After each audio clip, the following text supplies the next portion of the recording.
In 1907, a skinny 18-year-old boy carried a portfolio of paintings through the doors of the Vienna Academy of Fine Arts. He was nervous, hopeful, and completely convinced that he was destined to become one of the greatest artists in the world. The admissions board looked at his work, deliberated, and rejected him.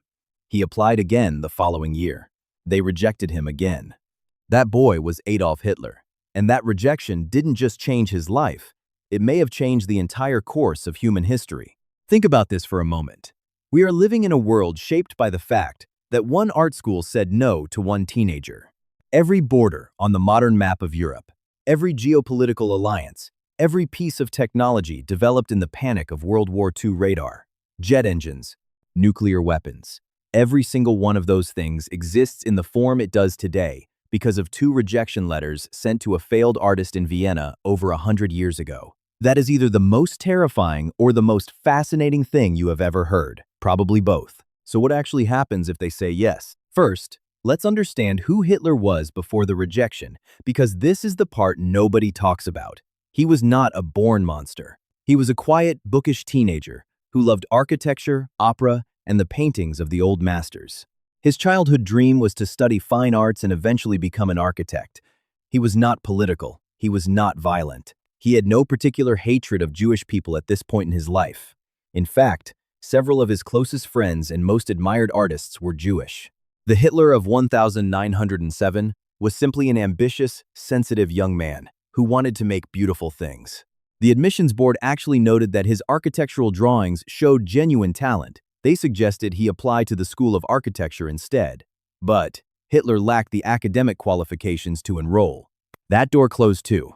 And so he found himself in Vienna alone, broke, sleeping in homeless shelters, selling hand-painted postcards on street corners just to eat. It was in that darkness, in that humiliation, that something curdled inside him. He began reading political pamphlets.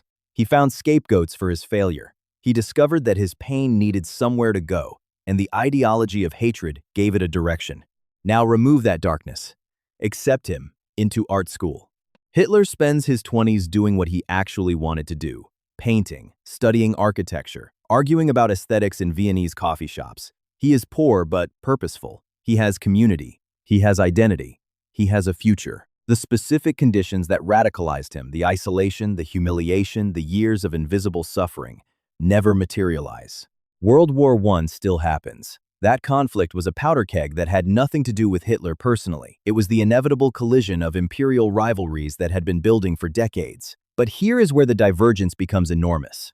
World War I ends the same way in German defeat, economic devastation, and the humiliation of the Treaty of Versailles. Germany still burns. The conditions that gave rise to fascism still exist. The vacuum is still there. But Hitler, the artist, is not there to fill it. This is the crucial point that most people miss about Hitler's rise. He was not inevitable. He was not the only man who could have led the Nazi movement, but he was uniquely, catastrophically suited to it in ways that were forged specifically by his years of failure and rejection. His obsessive personality, his extraordinary gift for public speaking, his ability to transform personal humiliation into collective rage, these were not natural-born traits. They were sharpened by suffering. Take away the suffering, and you take away the weapon. Without Hitler, the movement likely still emerges, but it almost certainly looks different. It may fracture earlier.